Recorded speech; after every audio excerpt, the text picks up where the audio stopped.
Hello ভাবি, আসসালামু আলাইকুম। ওয়ালাইকুম আসসালাম। ভাবি, আমি রনির অফিসের কলিগ, বন্ধুও বলতে পারেন। আপনার কাছে মোবাইল কেন? আপনার ভাইয়া কোথায়? ভাবি, রনি তো খুব মারাত্মকভাবে অ্যাক্সিডেন্ট করছে।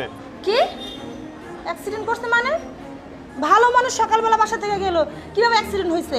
হ্যাঁ ভাবি, ওই আসার সময় বাসের সাথে ধাক্কা লাগছে। ভাবি, আপনি একটা কাজ করেন, আপনি বাসায় যত টাকা পয়সা আছে তাড়াতাড়ি নিয়ে চলে আসেন, কারণ অনেক টাকা লাগবে, 20 থেকে 30 লাখ টাকা লাগবে। কি বলতেছেন ভাই এগুলা? ডাক্তার বলছে 30 মিনিটের ভিতরে অপারেশন না করলে ওকে আর বাঁচানো যাবে না। আপনি একটা কাজ করুন, বাসায় যে টাকা পয়সা আছে সবগুলো নিয়ে তাড়াতাড়ি হাসপাতালে চলে আসেন। কিন্তু এখন কি করবো কোন? এত টাকা কই পাবো আমি? আচ্ছা ঠিক আছে ভাবি, বাসায় যদি টাকা পয়সা না থাকে আপনি একটা কাজ করুন, আপনার যে স্বর্ণ অলংকার আছে না, ওগুলো সব কিছু নিয়ে তাড়াতাড়ি চলে আসেন। আর একটা কাজ করবেন, আপনি আপনার বাবার বাড়িতে কাইন্ডলি একটু ফোন করে বলবেন যাতে তারাও কিছু টাকা পয়সা ম্যানেজ করে নিয়ে হাসপাতালে চলে আসে। কি আপনার কি মাথা খারাপ হয়ে গেছে? আমার এত শখের গয়না আমি বিক্রি করে দিব? ভাই দেখেন, আমি বিক্রি করতে পারবো না।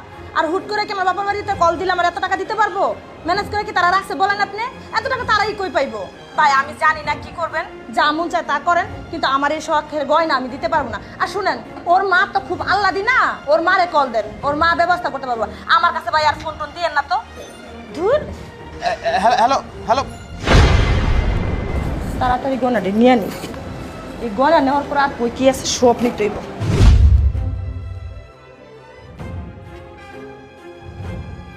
আরে ভাই, যেটা বলছি সেটা কর, আন্টির একটা ফোন দে। হ্যালো আন্টি, আসসালামু আলাইকুম। ওয়ালাইকুম সালাম বাবা, কি খবর? আন্টি, আমি রনির অফিসের কলিগ, ওর বন্ধুর মতোই। আন্টি, একটা খুব খারাপ সংবাদ আছে। আন্টি, রনি তো অ্যাক্সিডেন্ট করছে খুব মারাত্মকভাবে। কি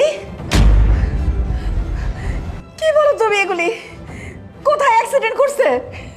আন্টি, ওই যে বাসের সাথে ধাক্কা লাগছে, ডাক্তার বলছে আধা ঘন্টার ভিতরে অপারেশন করতে হবে, আর অপারেশন করতে প্রায় 20-30 লাখ টাকা লাগবে। তুমি কিচ্ছু চিন্তা করো না বাবা, টাকা পয়সা যা লাগে আমি সব ব্যবস্থা করব। প্রয়োজনে আমার এই বাড়ি বিক্রি করা হলো আমি সব টাকা জোগাড় করব। তুমি শুধু চিকিৎসাটা চালাও। আন্টি, টাকাটা কিন্তু খুবই ইমার্জেন্সি, খুব জরুরি। আচ্ছা ঠিক আছে বাবা, দরকার লাগলে আমার একটা কিডনি বিক্রি করে হলো আমি আমার ছেলেরে বাঁচাবো। আমি এক্ষুনি আসতেছি, আমি বৌমারে নিয়ে আসতেছি এক্ষুনি বাবা।